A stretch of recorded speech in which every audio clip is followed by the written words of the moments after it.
beaucoup de gens demandent à Kadosh Baruch Hu des choses, et dans certains, je ne sais pas combien de cas, on n'est pas toujours exaucé.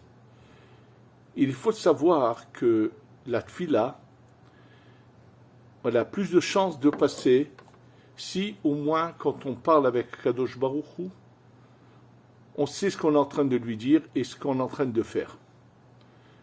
Donc, on va essayer, à la demande de gens qui m'ont dit de parler de la tfila, on va commencer à parler de la tfila et d'essayer de comprendre ce qu'est surtout la Hamida, que nous récitons 3 fois par jour, ou 1 fois par jour minimum chez les femmes, et ça nous permettra que notre tfila aura plus de chances de monter et que d'être exaucée. La Hamida commence par cette phrase Adonai Sefatai Tiftach Ufi Yagid Teilatecha. Je demande à Hachem Sefatai Tiftach, mes lèvres ouvrent-les, Ufi, et ma bouche va dire tes louanges. C'est un peu surprenant. Quand on a envie de parler, on parle. Rien ne nous empêche de parler. Qu'est-ce que est cette demande? Et là, le nom de Dieu est écrit par les lettres Aleph, Dalet, Nun, Yud. Pas le nom de Dieu habituel, le Yud, le He, le Vav et le He, mais ça commence par Aleph, Dalet, Nun, Yud. Alors sachez que dans le Tikkun HaZohar, on parle de cela. Le Tikkun HaZohar explique que en fait, c'est que cette phrase est une manière de frapper à la porte et de demander à rentrer. Oui, c'est dans le Tikkun HaZohar, il y a le Zohar, il y a le Tikkun HaZohar. Dans le Tikkun HaZohar, c'est marqué qu'on frappe de cette manière-là à la porte. Et que se passe-t-il? Donc quand je dis Adonai Sefata et Tifta, Dieu ouvre mes lèvres, ça veut dire je demande l'autorisation de pouvoir venir m'adresser à la reine. Pas au roi, je dis bien à la reine, je vais expliquer tout de suite. Effectivement, quand on regarde la tfila, dans les livres de prière qui ont toujours existé dans le monde séfarade et c'était en fonction par rapport au Harizal, on voit qu'on parle constamment au féminin, c'est-à-dire Sabbe'enu mituvach, rassasiez-nous de ta bonté, mais le mot, si je m'adressais à un personnage masculin, j'aurais dit Sabbe'enu mituvecha, et quand je parle à une personne féminine, c'est-à-dire une femme, je lui dis Sabbe'enu mituvach, dans plusieurs endroits. Je sais qu'il y a des livres qu'on voulu, dans notre génération, penser que comme ils connaissaient très bien la grammaire, se sont permis de toucher au livre de prière. Et sachez que ça a été banni par la quasi-majorité des rabbinim de notre génération, ont été très virulents à l'encontre de celui qui a voulu faire des changements. Parce que nous ne devons pas toucher à la tfila, et comme l'a dit le Rav Ovadia Yosef, lorsque il est à son époque, celui qui était grand rabbin d'Israël Ashkenaz de Rav Goren a voulu faire un nouveau texte de la tfila qui conviendra à tout le monde, séfarade Ashkenaz et tout, il lui a dit comment peut-il toucher à la tfila alors que dans chaque mot il y a quelque chose de profond qui est caché. D'ailleurs on va le voir ensemble dans plusieurs endroits, on verra que finalement combien de secrets il y a dans la tfila. Là pour l'instant on va d'abord commencer à comprendre au moins le contexte de la tfila et on rentrera dans les détails. Je parle que de la Hamida. Donc déjà cette phrase qui commence par Aleph Dalet Nun Yud, sachez que lorsque le nom de Dieu est écrit de cette manière Aleph Dalet Nun Yud, et non pas Yud, ensuite He, Vav et He, il s'agit de la Shechina, qu'on appelle la Malchut. Oui, la Shechina, c'est de là que nos Neshamot sont sortis, c'est quand le Or sans fin, qu'on appelle Or En Sof, rentre dans cette dernière partie du monde de la Tut, qu'on appelle la Malchut, la Shechina, qui nécessiterait à tous ces noms-là. C'est à elle, qu'à Shechina, que nous nous adressons, et c'est pour ça que c'est ce mot-là, ce nom de Dieu est écrit de cette manière-là, et au départ. Donc, en fait, c'est une sorte de demande d'autorisation, puisqu'en réalité, nous savons que dans la Tfila, quand on va commencer la Hamida, notre Neshama va atteindre le monde de la Hatzilut, et c'est là qu'on va rentrer demander ce qu'on va demander. Donc déjà, savoir que cette phrase du départ est une sorte de demande. Et bien sûr, il faut arriver en réfléchissant, poliment, être convenablement, c'est-à-dire venir se présenter d'une manière honorable. Donc, c'est-à-dire qu'avant de dire cette phrase, je vais réfléchir et je viens frapper à la porte en espérant que la Shekhinah dira à ses anges qui sont autour d'elle, va ouvrir la porte à celui qui c'est qui frappe, c'est lui, va lui ouvrir la porte. Donc déjà, c'est de savoir que c'est ça le début de la Hamida, cette première phrase, qui est une sorte de demande de permission de pouvoir rentrer devant la Shekhinah pour s'adresser à elle. Maintenant, la Hamida elle-même, on va la voir d'abord dans le contexte du Pshat, comment elle est composée. On a les trois premières bénédictions de la Hamida jusqu'à El Akadosh. On appelle ça Shevah. Ce sont des louanges à Akadosh Baruch Hu. On est en train de louer Akadosh Baruch Hu. Les brachot du milieu, ce sont des demandes. Atahonen, la dame da'at, tu donnes de la sagesse, donne-nous de la sagesse. Fais-nous revenir à la Torah. Pardonne-nous. Ce sont des demandes. Attention, je vous dis bien, c'est dans le Pshat. Quand je vous dirai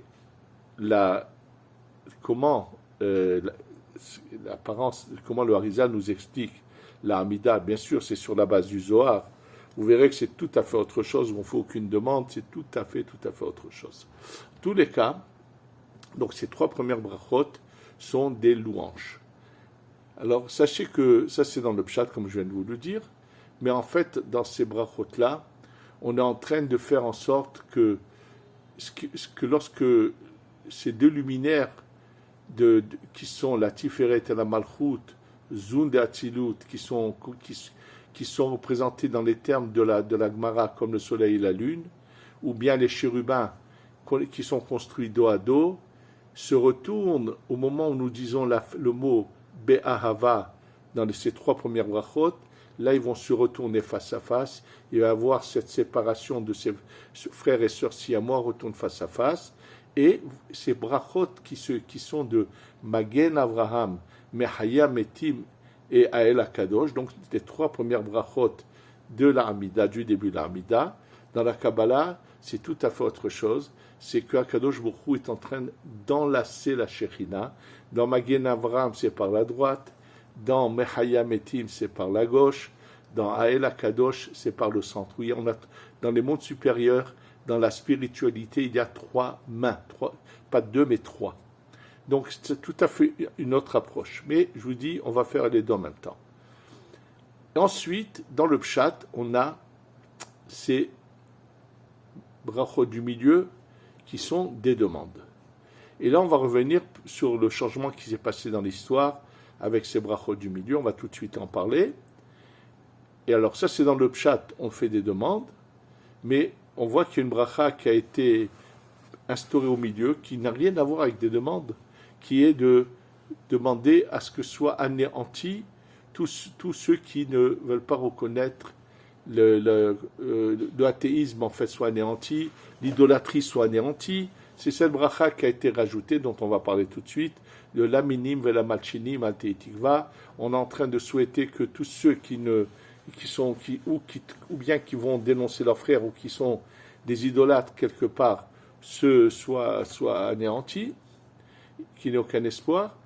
Bon, alors on va voir tout de suite que dans le Pshat, pourquoi c'est rentré. Si les brachot du milieu, ce sont des demandes, pourquoi a fait-on rentrer cette bracha supplémentaire au milieu? Sachez que cette bracha, elle a été faite après que les Anshe Knesset Agdola ont rédigé la Tfila. C'est plus de 400 ans après seulement que cette bénédiction a été rajoutée. Et je vais expliquer ce que signifie que les Anshe Knesset Agdola ont rédigé la Tfila. Et donc, alors, ça c'est dans le Pshat, ça n'a pas de sens.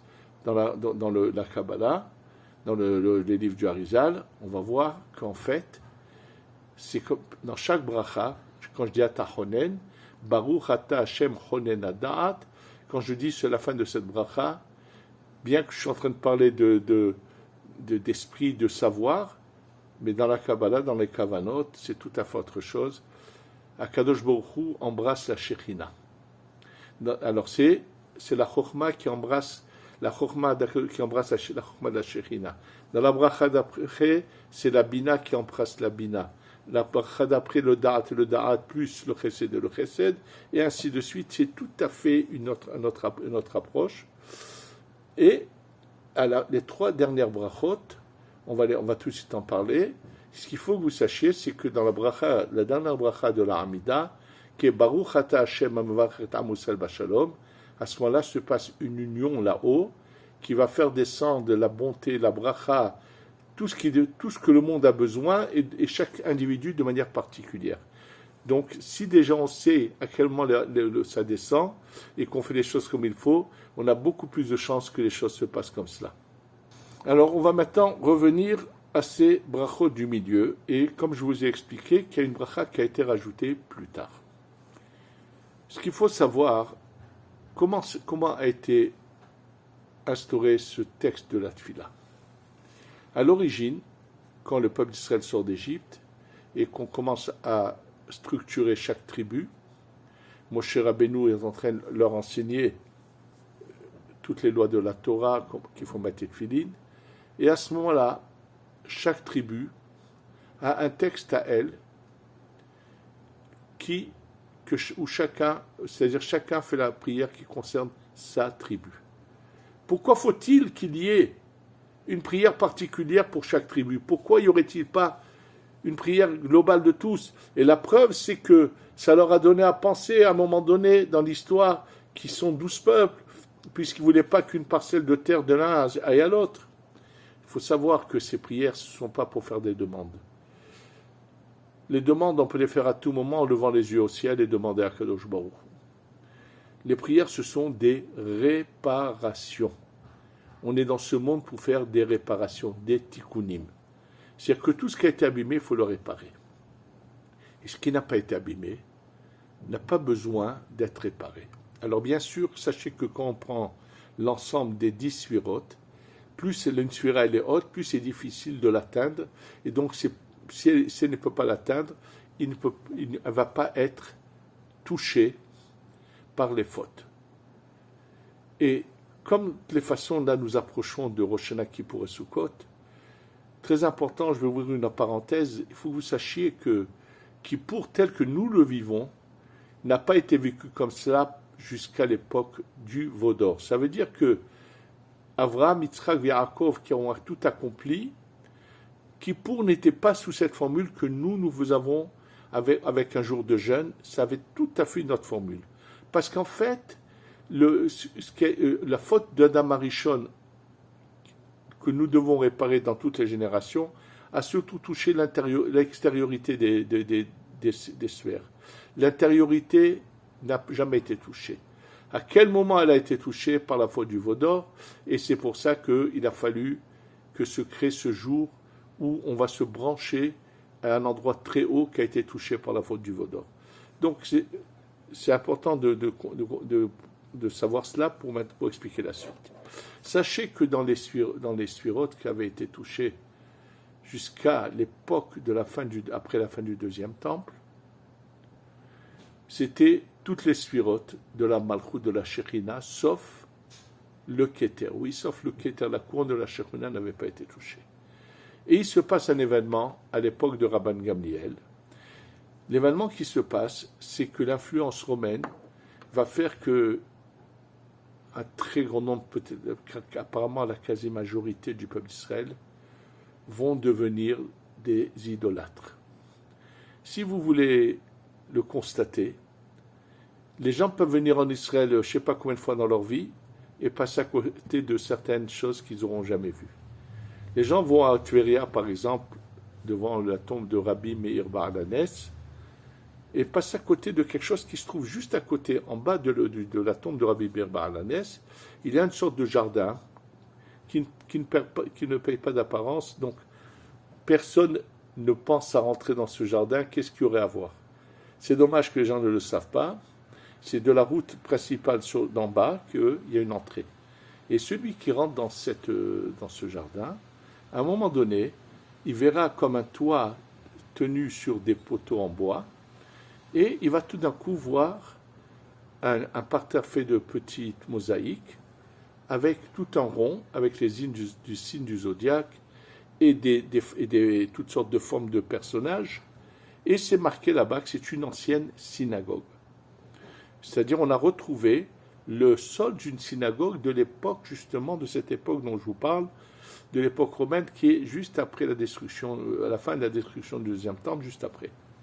Il n'y a pas que là, il y a encore un autre kibbutz qui a retrouvé aussi quelque chose de semblable, qui se trouve pas loin de Beth She'an, ce qu'il faut aller par la route de la Bika. Bon, en tous les cas, il y a deux endroits.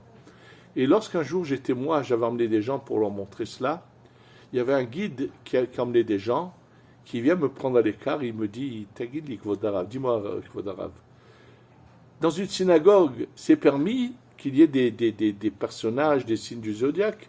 Ils ne comprenaient pas, on se prosterne, comment on se prosterne devant des physionomies. Alors je lui ai dit, sache une chose, que ce que tu es en train de voir ici est justement l'expression de ces synagogues qui ont été faites par tous les sympathisants des Romains, qui avaient déformé le judaïsme, les réformés de notre, ça veut dire le Copernic de notre génération, ou sa clique, ou pareil les réformés aux États-Unis. L'histoire se répète, elle a toujours existé. Il faut savoir qu'à l'époque de Rabban Gamliel, il y avait aussi là-bas ça avait pris une ampleur sans pareille. C'est-à-dire qu'il y avait vraiment, la grosse masse était des réformés qui voulaient adapter le judaïsme à leur manière.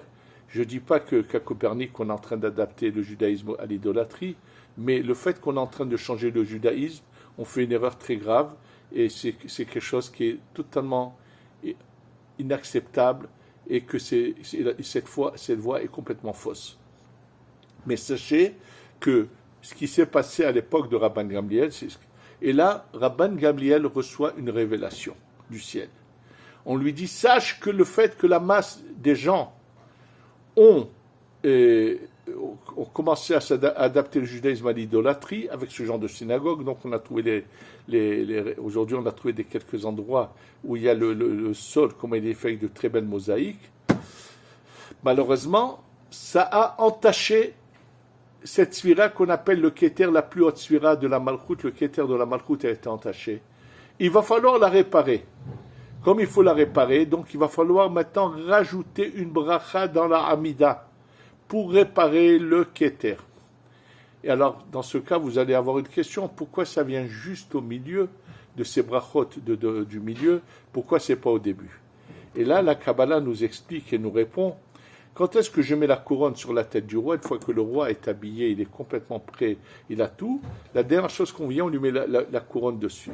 Alors sachez que dans Atachonen, on est en train de faire une sorte de réparation de la Chochma, ce qu'on appelle des Neshikim, des embrassements de la Chochma, c'est une réparation. Ashivenu, c'est la Bina, c'est l'Achlanu, c'est le Da'at, et avec le Chesed. Re'ena Be'onyenu, c'est le Agvura. Ensuite, Refaenu, c'est la Tiferet. Barchenu, Barech Alenu, c'est le Netzar. Teka Beshofar, c'est le Hod. Et après, nous avons ensuite Alat Tzadikim, c'est le Yesod. Donc, on a fini les Sfirot depuis la Chochma jusqu'au Yesod. C'est à ce moment-là que vient cette bracha, la Minim et la Malchinim, Alte et Tikva, puisque c'est par cette idolâtrie qu'on a fait du mal à ce Keter de la Malchut. C'est pour ça qu'on va demander à Kadosh Baruch Hu d'anéantir ceux qui ont suivi l'idolâtrie, de l'idolâtrie elle-même, de manière à ce qu'il n'y ait plus d'entachement là-dessus. Donc, on voit que les brachot ont tout à fait un autre sens. Donc, je veux juste vous compléter ce qui est marqué. Qui c'est qui a écrit cette bracha à l'époque de Rabban Gamliel? Alors, on révèle au ciel, par Rabban Gamliel, on lui révèle, non, Rabban Gamliel, pardon, c'est Rabban Gamliel, on lui révèle qu'il y a un grand Talmid Chacham Tzadik de la génération qui s'appelle Shmuel HaKatan, que lui est en mesure de le faire. Pourquoi? Lui, il devrait recevoir le même Ruach HaKodesh, cet esprit de sainteté qu'ont eu l'Anshé Knesset Agdola pour rédiger la tfila, mais sa génération, qui est pleine d'idolâtrie, empêche que cette lumière descende vers lui. Il va la recevoir qu'un moment pour écrire cette tfila qu'il nous a rajoutée, qui finalement va entrer dans le texte de la tfila, et c'est à la suite de quoi. Donc tout à fait, ces brachot sont pas des demandes comme ça apparaît dans le pshat, c'est en fait des réparations d'un haut niveau. Et maintenant, bien sûr, on va essayer de voir dans cette idée-là toute la Hamida. Il faut savoir que la Hamida, sur la Kabbalah, on est en train de s'occuper dans la spiritualité de la tête. Dans la tête, nous avons Chokhmah, Bina et le Da'at. Le Da'at qui est composé de deux parties. Sachez que depuis le début de la Hamida jusqu'à la bracha de Magen Avraham, on est en train de faire descendre la lumière de la Chokhmah de Tiferet et Malchut de la Hatzilut. Dans Magen Avraham même, on va faire descendre la lumière de la Bina. Ensuite, le Da'at va être fait à la fin, au moment où on va dire Modim, et qu'on va dire Atov Shimcha Ulchana et Leodot, c'est les deux parties du Da'at. Une fois qu'on aura donc fait descendre toutes ces lumières-là, on va faire que Akadosh Baruch Hu et la Shekhinah vont s'unir et vont faire descendre de la tête au corps, d'abord du Keter, c'était Chokhmah Bina Da'at du Keter à la tête, ensuite de la tête au corps. Tout ça se passe dans cette bracha de Baruch Ata Hashem, Amevarech et Amo Yisrael Bashalom. Et là, on se retire parce qu'il y a une union qui se fait, on se retire. Et après la Hamida, les gens qui ont dans certains Sidurim, on marque Bria, Yetzira, Asiya, les gens sont persuadés qu'on est en train de redescendre. Ce qui est complètement faux. Après la Hamida, la Bria est la première à s'approcher pour recevoir une partie de cette union de sa bracha. Ensuite, c'est la Yetzira qui va s'approcher. Ensuite, c'est la Asiya qui va s'approcher. Quand est-ce que les mondes redescendent dans leur place remplis de bracha? C'est lorsqu'on récite cette prière de Alenu le Shabeach l'Adonakol, qui est en fait une prière qui va faire descendre une lumière intense qui va protéger ces mondes, que lorsqu'ils redescendent dans leur place avec la bracha, qu'elle ne soit pas volée par les forces négatives au passage. Donc c'est tout à fait autre chose. Maintenant, je vous ai parlé uniquement de la Hamida, mais on va revenir sur l'ensemble de la Tfila. En fait, on a des parcelles de lumière et des morceaux de brisés qu'on doit faire monter, ce qu'on appelle les nitzotzot de Kedusha, Shivrei Kelim, des parcelles d'ustensiles brisés qu'on fait monter. Du début de la Tfila jusqu'à Baruch Shamar, on monte dans le monde de la Asiya. Ceux qui veulent commencer à Hodou, sont en train de déformer la Tfila parce qu'ils veulent sauter un monde qui s'appelle le monde de la Asiya. Il ne faut pas il n'y a pas de mizmor dans ce monde-là. Ceux qui ont rajouté un certain mizmor là, il faut le retirer. C'est le monde où on fait les ketoret, où on fait les korbanot. C'est le monde de la Asiya. On ne peut pas sauter. Ensuite, on va passer de Baruch Shamar jusqu'à Ishtabach. On va monter dans le monde de la Yetzira.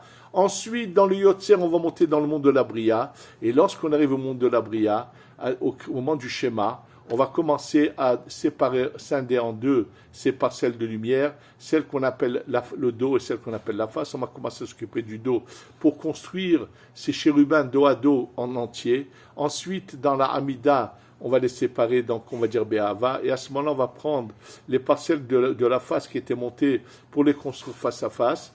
Et finalement, c'est une construction tous les jours qu'on fait.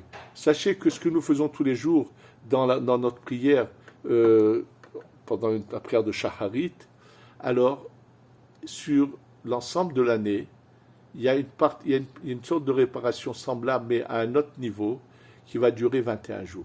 C'est ce qui se passe depuis le premier jour de Rosh Hashanah jusqu'à Simchat Torah. Oui, à Simchat Torah, dans le Moussaf de Simchat Torah, on va unir cette Tiferet et Malchut, ces chérubins de tout l'ensemble de l'année.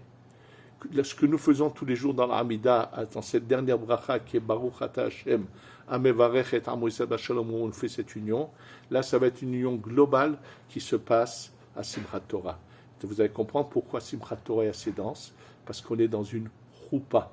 On est dans une choupa, oui. Alors vous allez me dire, dans ce cas-là, la veille, le soir, qu'est-ce qui se passe? Oui, parce que dans une roupa, il faut savoir que dans un couple, il y a deux moments d'union. La première fois, c'est cette union va faire passer une partie de la neshama de l'homme vers la femme, et ensuite pour faire naître des enfants. Sachez qu'à Simchat Torah, c'est pareil. La nuit de Simchat Torah, c'est l'union de ce Khatan Ekala, de ce chérubin, pour qu'une partie de la neshama passe pour créer le lien.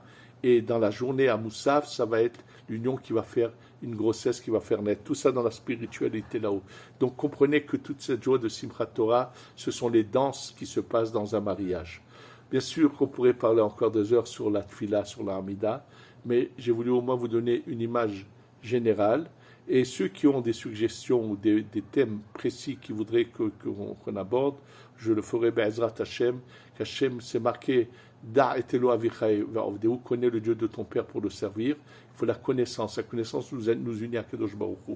Donc j'ai essayé d'une manière très générale d'expliquer un peu la Tfila, la Hamida, qu'Hashem nous aide à tout comprendre, comme l'a demandé le roi David, Gal Einai ve'abita niflaot Toratecha, et ouvre mes yeux, éclaire mes yeux, et je regarderai les merveilles de la Torah. Qu'Hashem fasse que le Tfilot soit exaucé, accepté, agréé, et qu'on ait la goula shlema, d'avo bimera biyamenu amen, shana tovom vorechet tikadu v'tahatmu lehayim tovim u'shalom amen ve'amen.